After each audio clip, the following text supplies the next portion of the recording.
What's something technically illegal you've done, but only because it helped others? When I was 18, I was completely broke.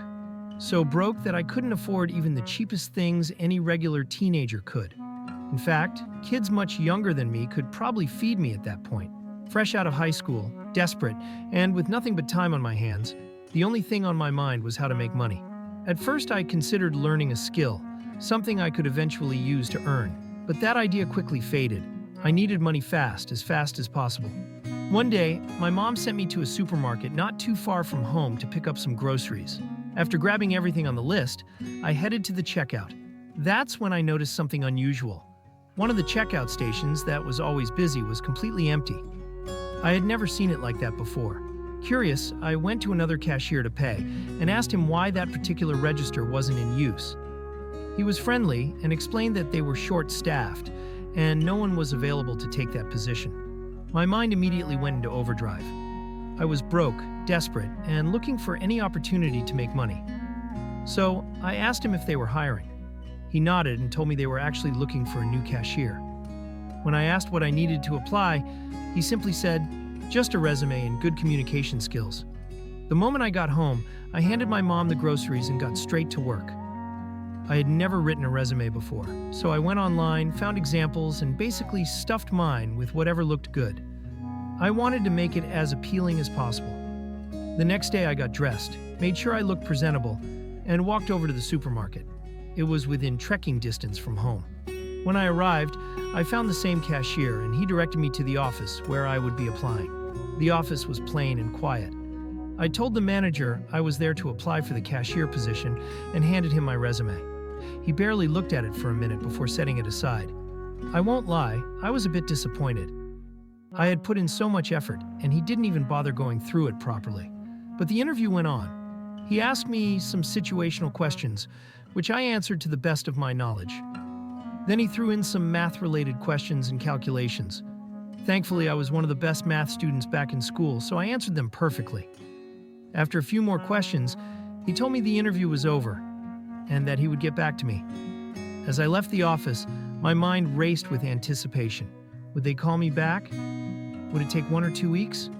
Or worse? What if they never called at all? But to my surprise, just 2 days later, I got a call. My application was accepted and I was scheduled to start work on Monday. I was beyond excited. Since it was a Friday, I had the weekend to prepare. Monday morning, I woke up early, something I wasn't used to, got dressed, and set out for my first ever job. When I arrived, they showed me everything I needed to know: how to properly use the register, how to handle common issues, and the store's policies. At first, everything was smooth sailing. I enjoyed the job, worked hard, and had no issues with customers. However, I didn't interact much with the other staff due to the age gap, except for that one cashier who had helped me from the beginning. After a month, I received my first paycheck. It wasn't much compared to what others got, but considering my age and lack of experience, it was fair. Besides, it was the most money I had ever made in my life, and that alone made me insanely happy.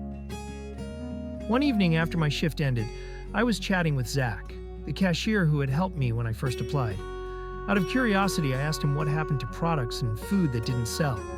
He shrugged and said, "Sometimes they get discounted, but most of the time, they just throw them away, even if they're still in good condition, especially food." I was shocked. "Why don't they just give it to us employees for free?" I asked. He laughed and replied, "Nah, they'd rather throw it away." It felt strange to me. This massive company would rather trash perfectly good food than let their own workers have it. It seemed greedy, wasteful. But it wasn't until 5 months into my job that I did the unthinkable. It started out like any regular Tuesday. For the first few hours, everything was smooth. I felt confident, scanning items and making small talk with customers. Just another routine day at the register. But then, as lunchtime rolled in, the store got busy. The lines stretched longer, and I could feel the pressure mounting. A middle-aged woman with a cart full of groceries approached my register. As I started scanning her items, I realized I couldn't find the barcode on a bag of apples. I flipped the bag over and over, my face growing hot with embarrassment, as she continued unloading more of her items onto the conveyor belt. Is there a problem? She asked, her voice laced with concern. No, no problem, I stammered, still fumbling with the bag. She must have noticed my struggle because she sighed and told me not to worry about the apples anymore. She explained how she had already stretched her budget too thin and that removing the apples would help her afford her more essential groceries without any problems. She even told me exactly how much she had to spend and asked me to alert her when the total reached that limit. As I continued scanning, I kept an eye on the register. When her budget was reached, she still had 2 items left, including the apples. My heart sank. I knew she needed those groceries. And then, before I even thought it through, I did something reckless. I just added the remaining items to her cart without scanning them. Basically, they were free. She didn't see me do it. No one did. I stood there, my heart pounding in my chest, thinking about how insane this was. If I got caught, I'd definitely be fired. But when I saw the relief on her face, something inside me told me I had done the right thing. The rest of my shift went by in a blur. I kept expecting someone to call me into the manager's office to tell me they had caught me on camera. But nothing happened. No one noticed. Days passed, and still, no one said a word about it. 5 days later, I did it again. It was a slow day, not many customers, just a steady flow. A woman came in with her little kid, filling her cart with children's items and discounted goods. She politely asked me how long the discount on some items would last. When I told her it wouldn't be for much longer, her face fell. But what really got to me was knowing that the store would eventually throw away most of those discounted items anyway, since they were close to expiring. She asked me to scan everything so she could decide what she could afford. Just like before, I felt bad for her. And just like before, I forgot to scan some of her items. When I gave her the total, she looked surprised. "That's lower than I expected," she said. I just smiled and told her that some of the items had an extra discount she didn't know about. A total lie, but it made her happy. She paid, I bagged her items, and she walked out without a clue.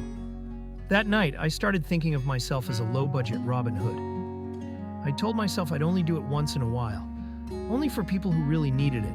But that all changed when I learned something that made me even angrier.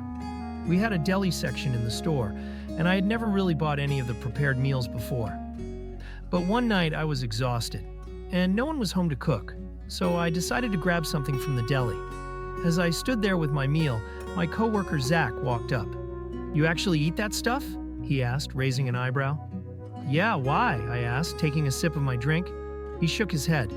"Ever since I found out what they'd do with the leftovers, I stopped buying from the deli." "What do you mean?" I asked. "The management orders workers to throw away all unsold prepared food at the end of the day," he said. "They'd rather toss it than give it to us." I stared at him, stunned. "That's just wasting food." "Yeah," he sighed. "But I guess they don't really care about us." I went home that night, my mind spinning with anger. They were throwing away food instead of letting staff take it. I thought about the customers struggling to pay for their groceries, about all the times I had seen someone hesitate before putting something back. That's when I made my decision. From then on, every shift for the next 6 months, I played dumb and forgot to scan anywhere from one item to half a customer's basket. Some of them noticed, but I could tell they thought it was just their lucky day, that they had gotten a careless cashier. I kept waiting to get caught, waiting for a customer to say something to management. But to my knowledge, no one ever did. I kept this up until the day I quit my job. And strangely enough, despite all the things I did, I never once skipped scanning anything I bought for myself. Even now, I'm not sure why.